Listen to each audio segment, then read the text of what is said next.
All right. Now, speaking of white supremacists and people ringing the alarm bell about BLM, here is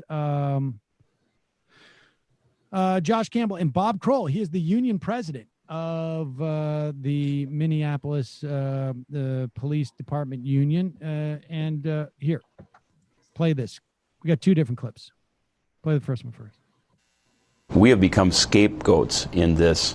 We, as our federation board, myself, and it's unjust. The people since the fallout of the Floyd death, the people to blame lies squarely on the shoulders of our political leadership. You've also made very pointed comments about groups like Black Lives Matter, and you've actually referred to them as a terrorist organization. Do you believe Black Lives Matter is a terrorist organization?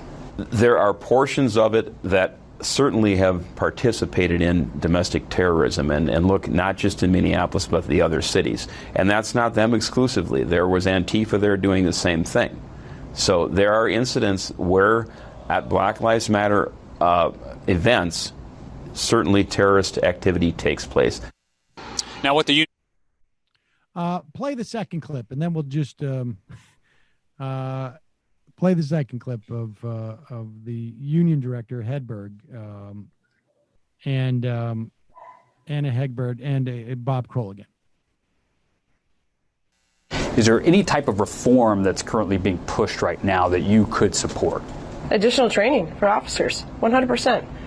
We have to have the resources to handle the situation and the calls that the way the public wants us to do it. But if you look at the George Floyd situation, I mean, Officer Chauvin, the senior officer, had been on for over 2 decades. He was the most trained person there. Doesn't that sort of fly in the face of the training argument, that it's not just about training, that there may be some other cultural issues at play within the department if someone can stand there on video and, allegedly murder someone? I think to get it right, we have to take the time.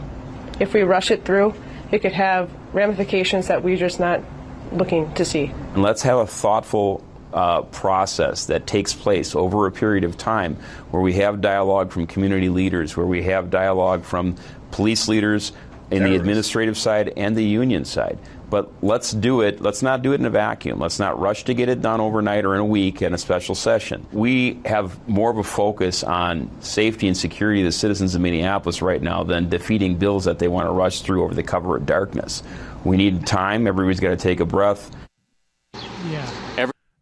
I love the idea that the most trained guy, 2 decades. Well, we need a little more time.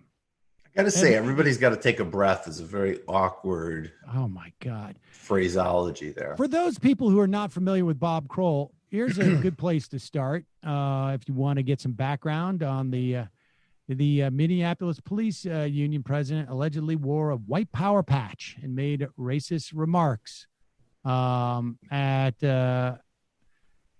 knows? Maybe that's...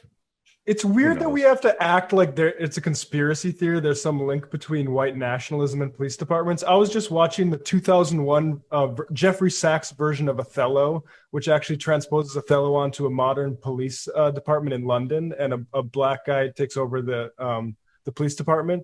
And there's actually Nazi stuff in that. Like, it's just part of the like, just everyone knows this, but for somehow it's memory hold. This is a problem in these institutions, and it needs to be addressed. I don't know what mechanism we need to do it, but this is endemic to this institution. Of course. And the idea that I mean, this is, this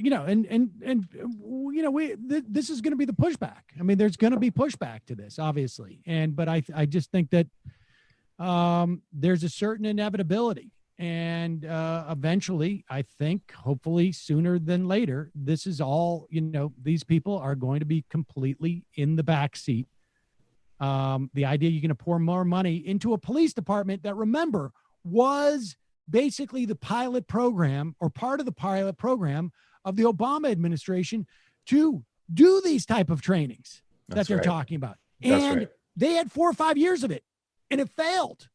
Like, experiment tried, Data's in, results are in. We don't need to do this again. Right. This isn't working. And I want to highlight the work that Shama Sawant's doing in Seattle. And she had an interesting, I mean, maybe she was being unfair, but it was an interesting point where she was like, Minneapolis disbanding gets headlines, but that's like a year-long study, and who knows where the attention will be in a year. But right now in Seattle, I'm saying you can't have tear gas. I'm saying there needs to be, and I want to make a distinction. So I said a couple of weeks ago that actual community boards and community control, I think, is a really important piece of actual change and reform. And people pointed out that a lot of those that have existed are toothless, and they are. But actual serious democratic accountability and oversight, I think, would be, along with cuts, demilitarization, significant. And I point people back to David Dinkins trying to do that in New York City, and there being a literal cop riot in 1992 or 3. Cops on the streets. Of course, the officers who were on duty, of course, looked on and didn't do anything. They jumped up and down on cars.